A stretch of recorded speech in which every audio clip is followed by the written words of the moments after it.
Hey everyone, welcome to the Venture, Tap, and Tavern podcast. My name is Soham. And I'm Dave. So, why are we here and why did we decide to start this podcast? In essence, simplicity.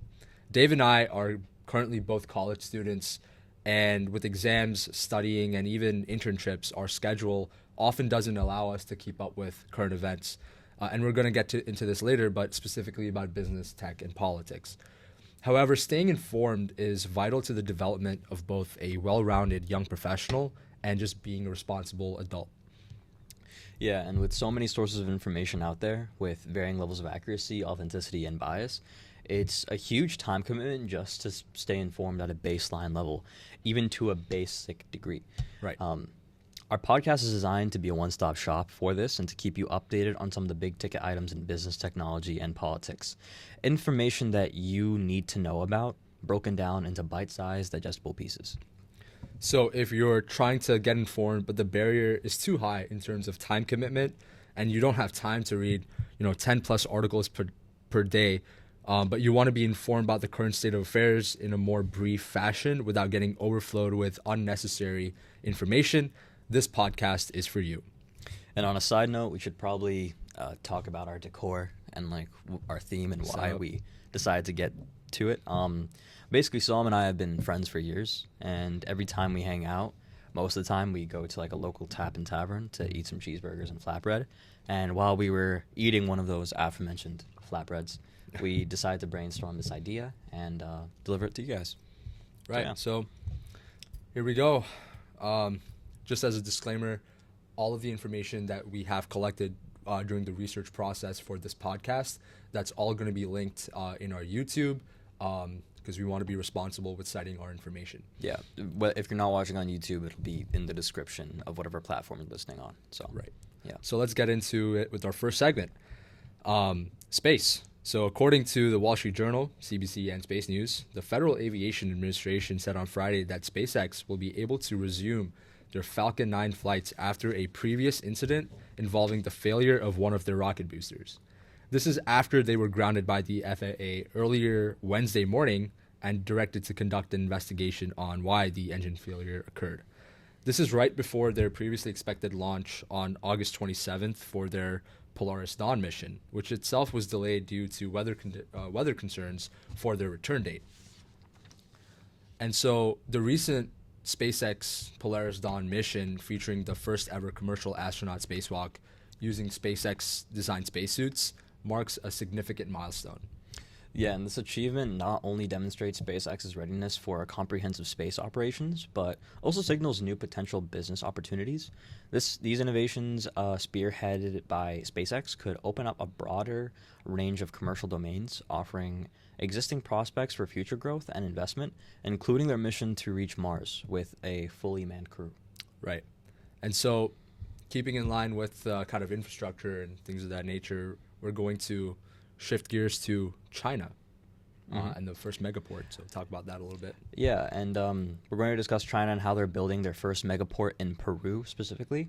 Before, China had to go to American and Mexican ports and use smaller boats to port in Peru, increasing costs and travel times. According to the Wall Street Journal, as a solution, China has opted to invest $3.5 billion with a B to a deep water port, which could be known as South America's first global commercial hub.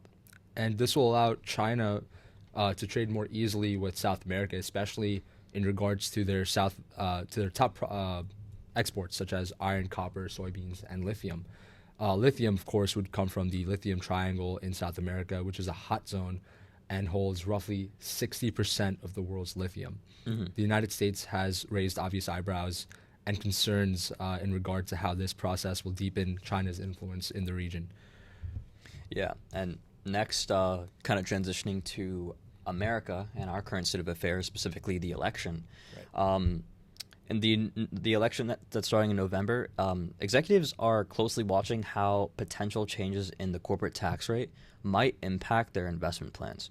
According to Wall Street Journal, Politico, and Forbes, the uncertainty is high, with Vice President Kamala Harris supporting a rate increase to 28%, while Donald Trump has floated lowering it to as low as 15%.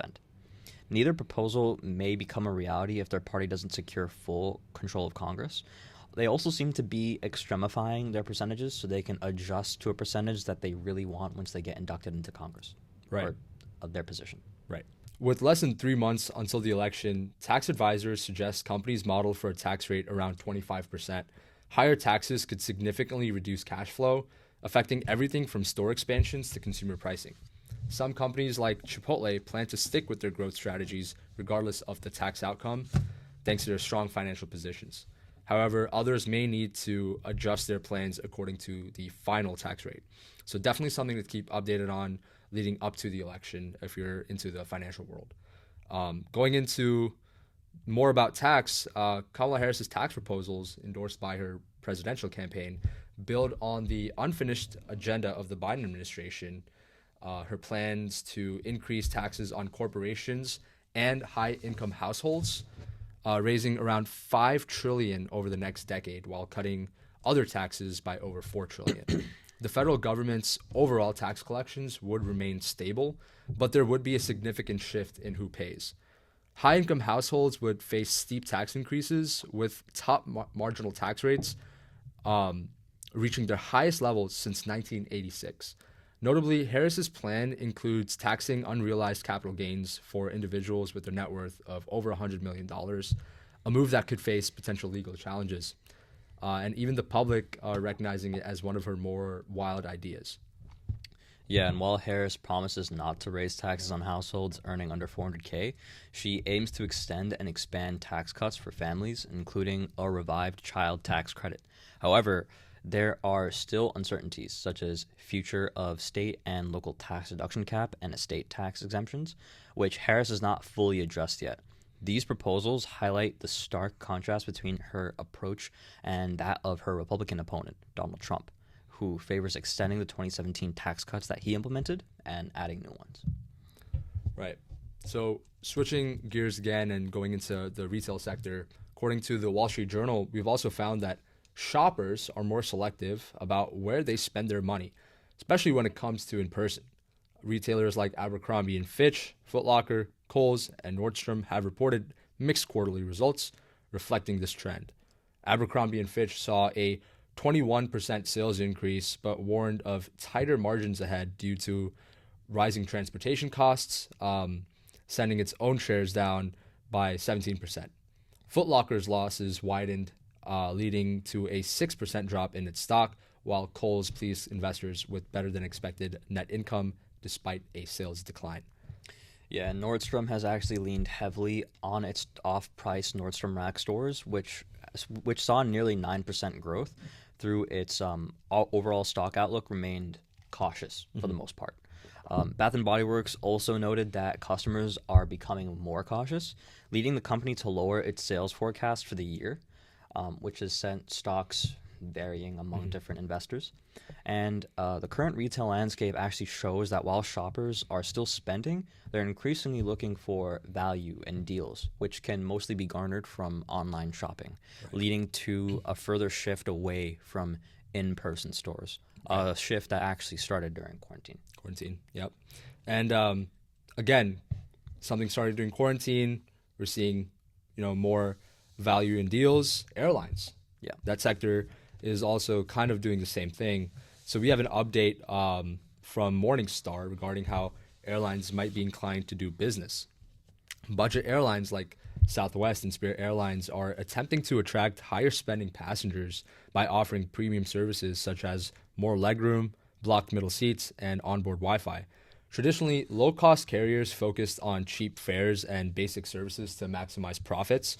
However, they're changing consumer preferences, particularly among the millennials who now prioritize comfort over price. These airlines are trying to pivot to a more premium experience.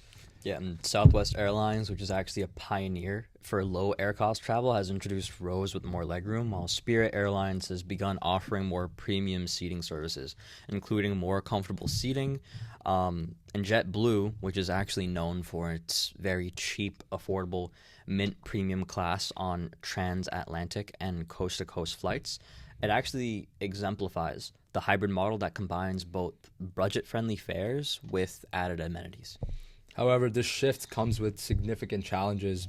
Budget airlines have historically thrived on low margins and high volume sales, focusing on attracting price sensitive travelers. Transitioning to a model that now emphasizes comfort and premium services could alienate their core customer base. Additionally, implementing premium features requires substantial investment in cabin upgrades, in flight entertainment, and better overall service, which could lead to higher fares. Yeah, and moreover, budget airline faces operational difficulties in maintaining their low-cost model while attempting to offer premium services. That kind of mismatch in ideals and customer values is leading the market to go kind of astray and up for grabs. The hybrid approach might reduce their ability to fill planes efficiently, especially in markets dominated by full-service airlines like Delta, which have established more premium class cabins and options. Right. And despite the growing demand for upscale air travel, particularly after the pandemic, budget airlines must carefully balance their cost-conscious strategy with the desire to attract higher-paying customers. While the premium trend is strong, the core strengths of a budget airline, affordability and simplicity, remain critical to their success. Yeah, and next we're going to transition over into and shift our gaze across the sea to China. Right. Specifically, according to Wall Street Journal, Chinese AI developers are circumventing U.S. export controls on advanced NVIDIA chips by accessing their computing power overseas through brokers via gray market areas instead of black market. These developers are using decentralized platforms and techniques from the cryptocurrency world to mask their identities and conduct transactions anonymously. This workaround will allow them to use high-powered NVIDIA H100 chips despite U.S. restrictions that prevent direct imports of these chips into China. A key player in this operation is Derek Aw, a former Bitcoin miner who has set up AI servers in locations like Australia, funded by investors from Dubai and the US. These servers, equipped with NVIDIA H100 chips, are rented out to Chinese companies for AI processing. The transactions are often conducted via smart contracts paid in cryptocurrency, further anonymizing the overall process.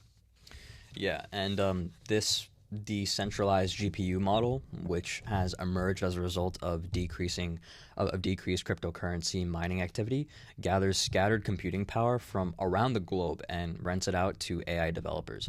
This model has attracted a growing number of Chinese customers who are unable to obtain advanced computing power through conventional means due to U.S. export restrictions. Now, some of you may ask, if it's cryptocurrency and it's anonymous, Right. how can we know for sure that it's Chinese Right. and that it's accessing it through these gray market vendors? The reason is because China is actually known for having shell companies just for accessing data in Singapore. Right. And because we have traced, and this is according to the Wall Street Journal as well, that people have traced these transactions to Singapore, a connection can be made between that and China. Right. Which is more probable, especially in the competing technology front where it's competing with the United States. Right. And so, as you said, despite the legality of these operations, under current U.S. export laws, there is concern from U.S. lawmakers about potential loopholes being exploited by Chinese companies. And the U.S. Department of Commerce is monitoring these activities and taking steps to crack down on the illicit procurement networks. Yeah. Meanwhile, operators like AH are continuing to expand their operations, raising funds to build larger clusters of NVIDIA chips for AI training, particularly targeting Chinese companies operating through subsidiaries in places like Singapore. As AH said vaguely, he said, "Where there is a need, there is profit." Right. Yeah. And so, keeping up with the AI trend, I feel like we're doing that a lot these days, but AI regulation. So, according to the Wall Street Journal, Fortune 500 companies are increasingly concerned about the potential impact of AI regulation, with 27% identifying it as a risk in SEC filings. As AI continues to advance, the absence of comprehensive U.S. federal regulation creates uncertainty, especially also with the European Union's AI Act and various state initiatives also emerging. Companies like NetApp and Motorola Solutions fear that new regulations could increase costs, complicate compliance, and hinder AI adoption and integration. Yeah, and despite these concerns, many businesses are pushing forward with AI projects, recognizing the need to stay competitive. if they try to hinder to the rules or like try to see through these AI regulation rules for the future, they're going to risk a lot of this technological advancement that's happening right now and not take advantage of that upward spiral. Right. So some companies like S&P Global are proactively setting down their own AI guidelines to navigate this ever-evolving landscape. However, the unpredictability of AI, particularly generative AI, poses unique challenges, and companies like NASDAQ are actively working closely with regulators to ensure their AI tools look safe and compliant. As the regulatory environment takes shape, businesses must balance the benefits of AI with the potential risks and cost of compliance. Right. So next up, we have Zip and Apple. Right. So according to NASDAQ and the Wall Street Journal, Australian buy now, pay later company Zip is in discussions with Apple to integrate its installment payment service in the U.S., aiming to expand its presence in the American market. Zip CEO Cynthia Scott mentioned that the company is also seeking partnerships with other major U.S. retailers, with announcements expected in the current fiscal quarter. Zip has seen significant growth with its shares tripling in value in 2024, driven by a 46% rise in U.S. revenue. Yeah, and the company is also partnered with Stripe, which is another payment company. Right. Going off of a different plan, not buy now, pay later. They actually take fees off of a percentage off of the transactions. And they're offering their first service to more merchants. Despite having excited several international markets, Zip remains the largest buy now, pay later provider listed in the Australian Security Exchange. While Zip competes with Affirm in the U.S., Scott emphasized that their customer bases differ, with Zip serving customers who typically don't have credit cards. And to explain that a bit further, the buy now, pay later model essentially sets up in brass tacks a payment term for you to pay a fee with 0% interest. Right. And the way they actually get profit off of that is by charging a percent to retailers. Right. And these retailers are more than happy to pay this fee because it'll attract more customers who, again, don't have access to credit cards, which is why Stripe and Zip are actively working together as they're using different payment plans to help customers with different needs. Right. So they're trying to see a big breakthrough into the U.S. markets. Right. Going on for that. Right. So next up, talking about a company that doesn't really need to break into the U.S. market, Apple. Right. So according to the Wall Street Journal, again, Apple has scheduled an event for September 9th, where it is expected to unveil the new iPhone 16, featuring advanced AI-powered capabilities. The event invitation, titled "It's Glow Time," hints at a significant update, but also offers no further details. These AI features introduced during Apple's June developer conference include tools for drafting emails, creating images, and allowing users to text questions to Siri for the first time. Yeah, Apple hopes these innovations will drive upgrades amidst sluggish iPhone sales, which have declined nearly 1% in the last fiscal quarter, which may not seem like a lot, but it is quite a lot when you're dealing with a multi-billion-dollar company. Right. These AI features, known as Apple Intelligence, will be available on the iPhone 15 Pro and newer models, with some rolling out in the fall and others in 2025. Apple's event will be held at the Steve Jobs Theater at Cupertino, California, and will also be live streamed. I'm not watching that one. All right. Yeah. So next up, keeping up with the tech sector, IBM shutting down in China, according to Wall Street Journal, CNN. IBM is shutting down its research and development operations in China, affecting over 1,000 employees. This move is a part of a broader trend of U.S. companies retreating from China amid rising geopolitical tensions and declining business prospects. IBM's R&D functions will be relocated to other countries, including India, where the company plans to expand its workforce. The decision comes after IBM experienced a nearly 20% drop in revenue from China last year due to intensified competition and a push for domestic technology purchases in China, kind of fueling fire to the, not war, but Right. like the competition between China and America. Right. Despite the closure, IBM says it will continue to support clients in China, This shift follows a pattern seen with other U.S. tech giants like Microsoft, which are also scaling back their operations in China due to regulation. Right. Still talking about AI, because when are we not? According to Yahoo Finance and the Wall Street Journal, Apple and NVIDIA are in discussions to invest in OpenAI, which would significantly bolster their involvement in the AI sector.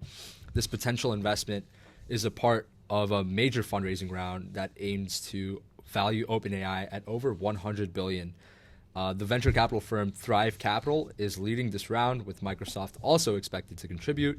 The specific amounts of Apple, NVIDIA, and Microsoft and how much they will invest are yet to be known. However, you can go more into how Microsoft was previously, Yeah, Microsoft has been a major investor in OpenAI. Right. We've known this since the beginning. Yeah. But holding a 49% of its profits and contributing $13 billion since 2019, Yep. It's been there from the start.